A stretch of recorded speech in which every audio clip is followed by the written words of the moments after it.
ایک بزرگ تھے تو وہ کنویں پہ پانی بھرنے گئے تو ایک خاتون بھی مٹکے میں پانی بھر کے جانے لگی تو تھوڑا کیچڑ تھا، وہل تھا، تو ان کی نظر پڑی تو انہوں نے کہا کہ ذرا دھیان سے پاؤں نہ پھسل جائے. تو اس خاتون نے گھڑا رکھ دیا اور اس عالم سے مخاطب ہو کے کہنے لگی کہ میں اگر پھسل جاؤں گی تو کیا ہوگا، گھڑا ٹوٹ جائے گا، 2 آنے کا بازار سے اور لے آؤں گی، لیکن حضرت اگر آپ پھسل گئے تو کچھ نہیں بچے گا. عالم کا پھسلنا، عالم کا پھسلنا، ایک جہان کا پھسلنا ہے. حضرت عمر رضی اللہ تعالیٰ عنہ نے فرمایا 3 چیزیں اسلام کی عمارت کو ڈھا دیتی. پہلی چیز زلت العالم، عالم کا پھسل جانا. جب عالم پھسلتا ہے تو معاشرہ پھسلتا ہے. عبداللہ بن معتز نے کہا کہ عالم کے پھسلنے کی مثال کشتی کے اندر ٹوٹ پیدا ہو جانا، انکسار پیدا ہو جانا، سوراخ ہو جانا ہے. چونکہ کشتی کے اندر جب سوراخ ہوتا ہے تو پھر کشتی بھی ڈوبتی ہے اور کشتی کے اوپر جو بیٹھے ہوئے ہوتے ہیں وہ بھی ڈوب جاتے ہیں. تو عالم جب خراب ہوتا ہے تو وہ خود بھی برباد ہوتا ہے اور اس کے ساتھ جڑے ہوئے سینکڑوں ہیں، ہزاروں ہیں یا لاکھوں ہیں، وہ بھی برباد ہو جاتے ہیں. دوسری چیز وجدال المنافق بالکتاب، اور منافق شخص کا کتاب اللہ کو لے کے جھگڑے شروع کر دینا.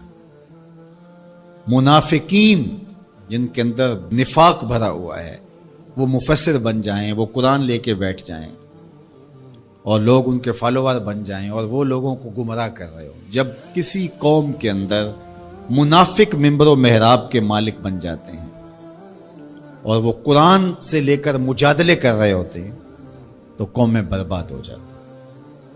اور آج آپ دیکھ لیں، آج سوشل میڈیا کے اوپر ایسے ایسے مکروہ لوگ بیٹھے ہوئے ہیں جو قوموں کے اندر بگاڑ اور تفریق کی بدکاری میں کوئی کسر نہیں چھوڑ رہے اور قومیں برباد ہو رہی ہیں. اللہ تعالیٰ نے قرآن مجید میں فرمایا لوگوں میں سے کچھ ایسے لوگ بھی ہیں کہ جن کی باتیں ایسی ہیں کہ تمہارے دل کو لگیں کہ واہ واہ کیا بات کر رہا ہے، لیکن وہ الد الخصام ہیں، وہ انتہائی لوگوں کے اندر فساد برپا کرنے والے، لوگوں کے اندر شر پیدا کرنے والے. فرمایا تم ایسے لوگ دیکھو گے قرب قیامت میں کہ وہ پچھلے گزرے ہوئے لوگوں پر لعنت کریں گے. وہ کہیں گے جو دین ہمیں سمجھ آیا ہے وہی دین ہے.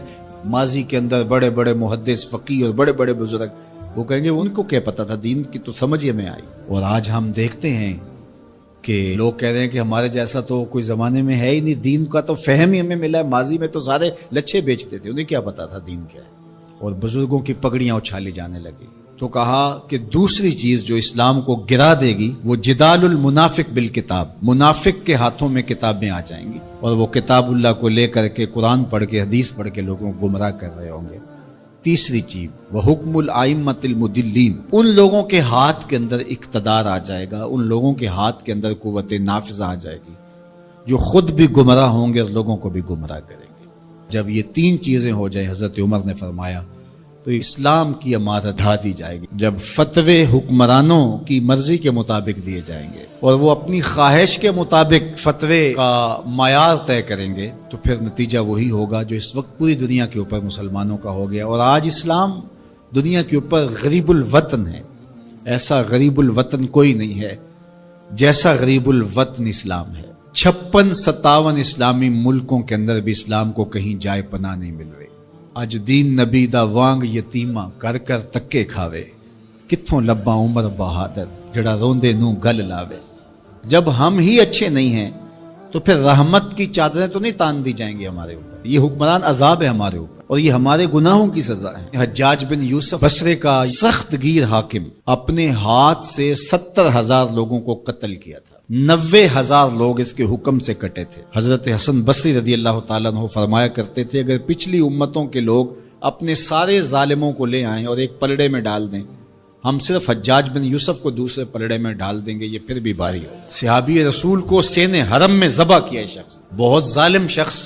تو کسی نے جرت کی، جرت کرنے والے ہر دور میں ہوتے ہیں، اور کہا کہ تو نے حضرت عمر کا زمانہ دیکھا ہوا ہے، اگر تو بچہ تھا اس وقت، ان جیسا انداز حکمرانی کیوں اختیار نہیں کرتا، اتنا بڑا ظالم کیوں ہو گیا تو حجاج بن یوسف نے جو جواب دیا وہ 2 لفظوں میں تھا. اس نے کہا تبازروا اتعمر لکم، تم ابو ذر بن جاؤ میں عمر بن جاتا. جب عوام اچھی نہیں ہوگی تو پھر یہی اوپر ہوگا. جب میں کہتا ہوں الہی میرے احوال دیکھ، حکم ہوتا ہے اپنا نامہ اعمال. اور ایک روایت میں ہے اعمالکم امالکم، تمہارے اعمال ہی تمہارے امال ہیں، جس طرح کے عمل ہوں گے اس طرح تمہارے اوپر مسلط کر دیے جائیں گے. بندہ سمجھتا ہے کہ یہ آ جائے گا تو شاید یہ اچھا ہوگا، یہ آئے گا تو شاید یہ اچھا ہوگا. ایسے کافی دیر پہلے ایک حکومت گئی، پھر اس کی بعد دوسری آئی، تو وہ کوئی صحافی تھے تو مجھے کہنے لگے کہ آپ کیا اس پر کہتے ہیں؟ تو میں نے کہا کہ ہم نے پھولوں کی آرزو کی تھی، آنکھوں میں موتیا اتر آیا. تو یہی ہوتا ہے، جب تک ہم خود اپنے آپ کو صحیح نہیں کرنا چاہیں گے اتنی دیر تک کچھ بھی نہیں ہوگا. اور دوسری طرف یہ جو نظام ہے اس وقت ہمارے اوپر مسلط، ہم با دل نخواستہ قبول کیے ہوئے ہیں، اور یہ مشق تھی کہ چلو اس کے ذریعے سے کوئی بہتری کا راستہ نکلے، لیکن 70 سال سے وہ کولو کے بیل کی طرح وہی مشق ہو رہی ہے. سیاستدانوں کو تو یہ مسئلہ ہے کہ جمہوریت بڑی مقدس ہوتی ہے، ہمیں تو کوئی مسئلہ نہیں ہے کہ ہم اس کے قصیدے پڑھتے پھریں. جمہوریت ہے کیا؟ اقبال نے کہا تھا کہ یہ راز ایک مرد فرنگی نے کیا فاش، ہر چند کے دانا اسے کھولا نہیں کرتے. جمہوریت ایک طرز حکومت ہے جس میں بندوں کو گنا کرتے ہیں، تولا نہیں کرتے. چاہے ایک طرف 100 گدھے ہو جائیں اور دوسری طرف جو ہیں وہ سمجھدار ترین علماء ایک طرف ہوں، تو وہ گدھوں کی بات مانی جائے گی. جمہوریت تو یہی ہے نا. اور ہم صرف ملک کے معاملات کے اندر جمہوریت کی رٹ لگاتے ہیں، باقی معاملات کے اندر ہم نے کبھی جمہوریت نہیں دیکھی. جب بیٹے کا رشتہ کرنے لگتے ہیں تو گھر کے افراد کو بلا کے، رشتہ داروں کو بلا کے ووٹنگ کرواتے ہیں، یا صرف گھر کے 5-4 وہی جو صاحب الرائے لوگ ہوتے ہیں وہی بیٹھ کے فیصلہ کرتے ہیں؟ میں اپنے اس ادارے کے اندر جو فیصلہ کرتا ہوں ووٹنگ تو نہیں کرواتا. آپ اپنی فیکٹری کے اندر جو فیصلے کر رہے ہوتے ہیں تو وہاں ووٹنگ تو نہیں کروا رہے ہوتے لوگوں کو. آپ جو بھی معاملات زندگی کے چلا رہے ہیں، رشتے کرتے ہیں بچوں کے، فیصلے کرتے ہیں، کوئی چیز خریدنی ہے، کوئی چیز بیچنی ہے، اس شعبے کے ماہرین کو بلا کے رائے لیتے ہیں، سمجھدار لوگوں کو بٹھا کر کے. اس وقت آپ کی کچن کیبنٹ بھی ہوتی ہے، سب کچھ ہوتا ہے اس وقت. اور یہ ملک اس قدر بے توقیر ہے کہ یہاں آپ اس شخص کی رائے لے رہے ہو کہ جو بریانی کی پلیٹ کے اوپر بک رہا ہے، اور آپ کہہ رہے ہیں کہ اس ووٹ کو بھی عزت ہونی چاہیے، اس کو بھی وقار ہونا چاہیے. کیا بات ہوئی آپ کی؟ ہماری تقدیر اگر بدل سکتا ہے تو وہ نظام محمد صلی اللہ علیہ وسلم بدل سکتا ہے. نظام خلافت ہماری تقدیر بدل سکتا ہے. ہم مشق کرتے رہیں، جو بھی کرتے رہیں، کچھ نہیں ہونے والا. ماضی میں کتنی حکومتیں آئیں، بدلی، اب ایک حکومت آئی، اب یہ بھی شاید جانے والی ہے، قصہ تمام ہونے والا ہے. پھر اس کے بعد کیا ہوگا؟ یہاں ایجنسیوں کے لوگ بھی موجود ہیں. میں میسج دیتا ہوں، کوئی ملک کے اندر سے سنجیدہ لوگوں کو اکٹھا کرے. 22 کروڑ کی عوام میں سے کوئی 100 آدمی بھی نہیں ملے گا جو دیانتدار بھی ہو، خیرخواہ بھی ہو اس ملک کا، اور باصلاحیت بھی ہو. ان لوگوں کو بٹھائیں اور کوئی 10-15 سال کے لیے ان کے سپرد کریں ملک، کوئی معاملے سیدھے کریں. غریب کے لیے تو زندگی اتنی تنگ ہو گئی ہے کہ خودکشی منع ہے شریعت میں، ورنہ لوگ خودکشی کر لیں. یہ حالات اگر یورپ میں ہوں، دیگر ممالک میں ہوں، تو وہ تو اجتماعی خودکشیاں کریں. یا ہمارا مذہب ہمیں روک رہا ہے اور ہم برداشت کر رہے ہیں اور صبر کر رہے ہیں. ہمارے مذہب نے ہمیں صبر کی تلقین کی ہے. ورنہ آپ گھر سے نکلتے ہیں، کوڑے کے ڈھیر پڑے ہوئے ہیں جگہ جگہ. لوگوں کے رویے کتنے کھردرے ہو گئے. رشتہ داریوں کے اندر باہمی الجھنیں، لڑائیاں، شر فساد، ایک دوسرے کی ٹانگیں کھینچنا. گلیوں بازاروں سے لے کر کے آپ اوپر کی سطح تک چلے جائیں، یہ معاشرہ نہیں رہا. یہ بے ہنگم ہجوم ہے، یہ وحشیوں کا ایک طبیلہ بن گیا ہے. انسانیت نام کی چیزیں تقریباً رخصت ہو چکی ہیں. یہ زندگی گزاری نہیں جا رہی، زندگی گھسیٹی جا رہی ہے. ہم اپنی لاشیں گھسیٹ رہے ہیں. زندگی میں طمانینت، سکون نام کی کوئی چیز ہی نہیں ہے. ہر بندہ ہاتھ ملاتے ہوئے دوسرے سے ڈر رہا ہے کہ پتہ نہیں یہ میرے ساتھ کیا کرنے والا ہے. یہ تو وحشیوں کا معاشرہ ہوتا ہے، انسانوں کا معاشرہ تو نہیں ہوتا. لوگ غریب سے غریب تر ہو رہے ہیں، اور چند لوگوں کے پاس دولتیں اتنی ہیں کہ ان سے شمار ہی نہیں ہو رہی. اور نفس کی کمینگی بھی ختم نہیں ہو رہی. کھا گئے لوگوں کو لوٹ کے، لوگوں کا خون چوس گئے. وہ کبھی آپ نے کوا دیکھا ہے جو بچے کے ہاتھ سے بھی روٹی چھین لیتا ہے؟ یہ ہمارے جو بچے ابھی پیدا ہونے والے ہیں ان سے بھی روٹی چھین چکے ہیں، اور آگے ان کی نسلیں ہماری آنے والی نسلوں کی روٹی چھیننے کی تیاریاں کر رہی ہیں. تو ہمیں اپنے آپ کو صحیح کرنا ہوگا. اور میں مشورہ دیتا ہوں، میری یہ باتیں ضرور پہنچائیں کہ خدا را رحم کیجئے. جو اپنے بند کمروں میں بیٹھے، انہیں نہیں پتا کہ لوگ کس طرح سسک کے زندگی گزار رہے ہیں، کیا اذیت ناک زندگی ہے لوگوں کی. تو اس لیے خدا را اس ملک پر رحم کھائیں. جن کے پاس قوت نافذہ ہے وہ ضرور اس کو استعمال کریں، اور کوئی ایسا فیصلہ کیجئے کہ جو یہ پج مردہ معاشرہ پھر سے جی اٹھے. اور وہ ایک ہی راستہ ہے، اور وہ راستہ میرے حضور کا دیا ہوا راستہ ہے. اور صحابہ پھر حضور کے در پاک کو دستک تک بھی نہیں دیتے تھے. جب حضور سے ملنا ہوتا تو آ کے دروازے پر بیٹھ کے درود پڑھتے رہتے. حضور جب خود آتے تو کوئی بات کہتے، انتظار کرتے رہتے۔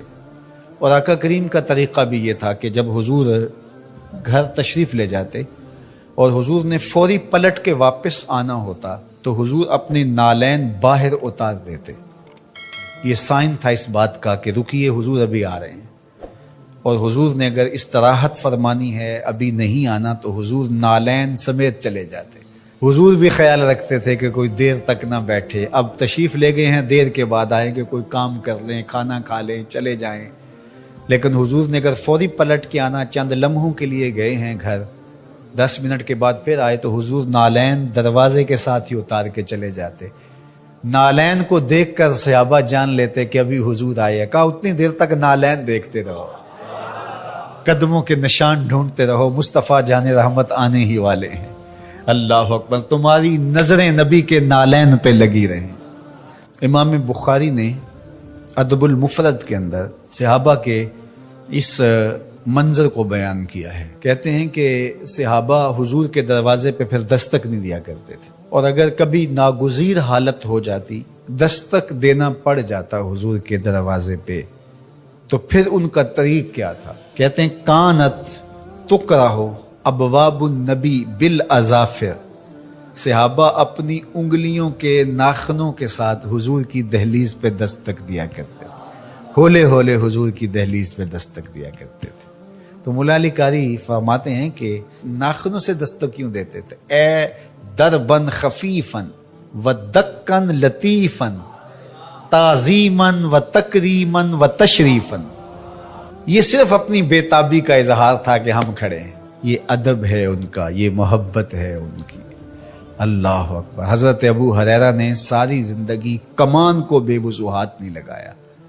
کسی نے کہا ابو ہریرہ یہ کمان تو ہندوستان سے بن کے آئی ہے، کہا کہ اس کمان کو بھی بے وضوحات نہیں لگاؤں گا، اس لیے کہ اس کی شکل اس کمان سے ملتی ہے جو میرے حضور کے ہاتھ میں رہی، میں اس کو بھی بے وضوحات نہیں لگاؤں گا۔ یہ تھی ان کی محبت۔ ایک صحابی حضور علیہ السلام کا ایک فرمان بیان کرتے ہیں اور کہتے ہیں حضور نے ایسے انگلیاں اٹھائیں اور بتایا، اور ایک دم کہا یہ میں صرف تمہیں بتانے کے لیے کہہ رہا ہوں، ورنہ میری انگلیاں حضور کی انگلیوں سے چھوٹی ہیں۔ اللہ اکبر۔ کہا یہ جو میں نے کہا نا حضور نے یوں انگلیاں اٹھائیں، یہ میں تمہیں بتانے کے لیے، مسئلہ سمجھانے کے لیے، میری انگلیاں حضور کی انگلیوں جیسی نہیں ہیں۔ اللہ اکبر۔ حضرت عباس بن عبد المطلب سے کسی نے پوچھا کہ آپ بڑے ہیں یا حضور بڑے ہیں؟ عمر کے بارے سوال کیا، کہا سال زیادہ میں نے گزارے ہیں، بڑے حضور ہی ہیں، بڑے حضور ہی ہیں۔ یہ تھا ان کا ادب، یہ تھی ان کی محبت۔ آپ اگر مجھے پوچھیں کہ دین کیا ہے تو میں اقبال علیہ رحمہ کا لہجہ ادھار لوں گا۔ انہوں نے کہا دین سراپا سوختن اندر طلب، انتہائش عشق آغازش ادب۔ طلب محبوب میں تڑپنے کا نام دین ہے، ادب سے شروع ہوتا ہے، عشق پہ ختم ہو جاتا ہے۔ جو دین ادب سے شروع نہ ہوتا ہو اور عشق پہ ختم نہ ہوتا ہو، وہ دین ہی نہیں ہے۔ میں ان تھوڑے جملوں میں آپ کو بہت کچھ کہنا چاہ رہا ہوں۔ آپ پوچھتے رہتے ہیں، مسائل پوچھتے رہتے ہیں، میں 2 لفظوں میں آپ کو بتا رہا ہوں۔ جو بھی دین ادب سے شروع نہ ہوتا ہو، عشق پہ ختم نہ ہوتا ہو، وہ دین نہیں ہے، کوئی اور ہے۔ عشق ہی ابتدائے ذات، عشق ہی انتہائے ذات۔ عشق نہ ہو تو شرح و دین بت کدا